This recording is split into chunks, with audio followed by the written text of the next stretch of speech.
Viewers কেমন আছেন? আজ আমি আপনাদের জন্য মেলবেটের গুরুত্বপূর্ণ তথ্য নিয়ে এসেছি। যদি আপনি অনলাইন আয়ে আগ্রহী হন তাহলে ভিডিওর শেষ পর্যন্ত দেখুন। প্রথমে মেলবেট অ্যাপসটি ক্রোম ব্রাউজার হাতে ডাউনলোড করে নেবেন এবং অ্যাপে প্রবেশ করবেন। এই যে এখানে আপনাদের নতুন একটা অ্যাকাউন্ট খুলতে হবে। তাহলে বন্ধুরা এখানে দেখতে পাচ্ছেন দুটি অপশন রয়েছে। এখান থেকে রেজিস্ট্রেশন অপশনে চাপ দিতে হবে। এখানে দেখতে পাচ্ছেন কয়েকটা অপশন দেয়া রয়েছে। এখানে আপনি ইন ওয়ান ক্লিক অপশনে প্রেস করলে নতুন একটি পেজে চলে আসবে। তারপর এখানে এই তিনটি অপশন যেমন আছে তেমনই থাকবে। এখন প্রোমো কোডের ঘরে লিখবেন NA50। হ্যাঁ বন্ধুরা, NA50 এই প্রোমো কোড দিলেই 24 ঘন্টায় ডিপোজিট ও উইথড্র করতে পারবেন। প্রতি সপ্তাহে বোনাস সহ অ্যাকাউন্ট খুললেই 100% বোনাস পাবেন। এছাড়াও সাপ্তাহিক বোনাসও থাকছে। এরপর এখানে খালি ঘরে টিক দিয়ে এই রেজিস্টার বাটনে চাপ দিবেন। এরকম রোবট ভেরিফিকেশন চাইলে তবে নির্দিষ্ট কিছু ছবি সিলেক্ট করে ভেরিফাই করে নেবেন। এই যে দেখুন আপনাকে আইডি আর পাসওয়ার্ড দেওয়া হয়েছে। এই আইডি আর পাসওয়ার্ড অনেক গুরুত্বপূর্ণ।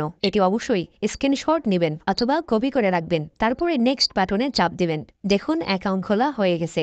এখন অ্যাকাউন্ট ভেরিফাই করবেন কিভাবে তা দেখাচ্ছি। এজন্য নিচে এই মেনু বাটনে প্রেস করে উপরে পার্সোনাল প্রোফাইলে প্রেস করলে এরকম একটি পেজ আসবে। এখন এই যে দেখতে পাচ্ছেন ফোন নাম্বার লিঙ্ক, এখানে প্রেস করে দিবেন। তারপর আপনার ফোন নাম্বারটি এখানে সঠিকভাবে বসাবেন। দেখবেন আপনার ফোন নাম্বারে একটি কোড আসবে। ওই কোডটি এখানে বসিয়ে অ্যাক্টিভ অপশনে চাপ দিবেন। এখন এন্টার ডিটেইলস এখানে একটা প্রেস করবেন। এখানে আপনার এনআইডি তথ্যের সাথে মিল রেখে সব তথ্য পূরণ করবেন। এখানে আপনার নামের প্রথম অংশটি লিখবেন, তারপর নামের শেষ অংশটি লিখবেন। ডেট অফ বার্থ এখানে আপনার জন্ম তারিখটি লিখবেন। প্লেস অফ বার্থ মানে আপনি যেখানে জন্মগ্রহণ করেছেন তা লিখবেন। রিজিয়নে বাংলাদেশ, তারপর সিটিতে ঢাকা। রেসিডেন্স অ্যাড্রেসে আপনার জেলাটি লিখে দিবেন। ডকুমেন্ট টাইপ অপশনে ন্যাশনাল আইডি কার্ড সিলেক্ট করবেন। এখানে সিরিজের ঘরে 1 লিখে দিবেন। ডকুমেন্ট নাম্বারের এখানে আপনার এনআইডি কার্ড নাম্বারটি বসাবেন। আর যদি এনআইডি কার্ড না থাকে তাহলে এখানে আপনার মোবাইল নম্বরটি বসাবেন। কোনো সমস্যা হবে না। এখানে ডেট অফ ইস্যুর জায়গায় ভোটার আইডি কার্ডের উল্টো পাশে দেখবেন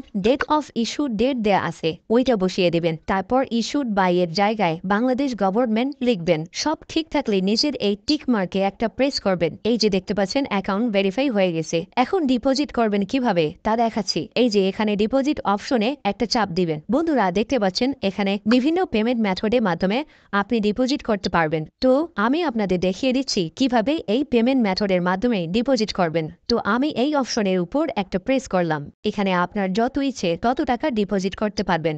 এখানে এই যে দেখতে পাচ্ছেন তারা এই পেমেন্ট মেথডে একটি এজেন্ট নাম্বার দিয়ে রেখেছে। এই এজেন্ট নাম্বারে আপনাকে ক্যাশ আউট করতে হবে। তো আমি এই নাম্বারটি কপি করে চলে যাব ক্যাশ আউট অপশনে। তো দেখতে পাচ্ছেন আমাদের ক্যাশ আউট সফল হয়েছে। এখানে দেখতে পাচ্ছেন ক্যাশ আউট করার পর তারা আমাদের একটা ট্রানজ্যাকশন আইডি দিয়েছে। এখান থেকে এই ট্রানজ্যাকশন আইডি কপি করে চলে যাবেন সেই আগের অপশনে। যাওয়ার পর এই যে উপরে আপনি যত টাকা ক্যাশ আউট করেছিলেন তা লিখবেন। তারপর আমরা যে ট্রানজ্যাকশন আইডি কপি করে এনেছি সেই ট্রানজ্যাকশন আইডি এখানে বসাবো। এরপরে এখানে যে নাম্বার থেকে আপনি ক্যাশ আউট করেছিলেন সেই নাম্বারটি এখানে লিখে দিবেন। এরপরে নিচে কনফার্ম বাটনে প্রেস করলে আপনাদের ডিপোজিট সাকসেসফুল হয়ে যাবে। তারপর 5 থেকে 10 মিনিট পরেই দেখবেন আপনার অ্যাকাউন্টে টাকা যোগ হয়ে গিয়েছে। তো বন্ধুরা সফল ও নিরাপদভাবে অ্যাকাউন্ট খুলে ইনকাম করতে চাইলে NA50 প্রোমো কোডটি ব্যবহার করতে ভুলবেন না। আজকের মতো বিদায়। আল্লাহ।